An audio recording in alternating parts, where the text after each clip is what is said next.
Hello po ulit sa mga kababayan ko po na nandito po sa Japan. Meron po kaming hotel job na nakaschedule po bukas. Located po ito sa Kanagawa. The nearest station po nito is Yugawara Station. So, kailangan po namin ng 2 tao dito. So, kailangan po magaling po kayong mag-Nihongo since hotel management including front office na rin po ito. So, 2 lang po ang kailangan namin. Ang sweldo po nito is nasa 21 kalapad to 24 kalapad. During the interview po pwede rin pong taasan pa yan. So sa interview na po pag-uusapan.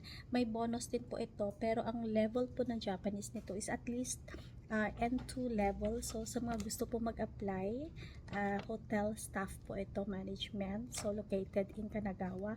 Bukas po ito nakaschedule Wednesday, June 12. Ang interview po is nandito sa Tokyo office at Kanda Station. At meron din po kaming convenience store naman. This is a family mart po. 2 rin po kailangan namin. Located naman po ito sa Shinjuku, Tokyo. And 2 level and 3 level din po ng Japanese ang kailangan nito.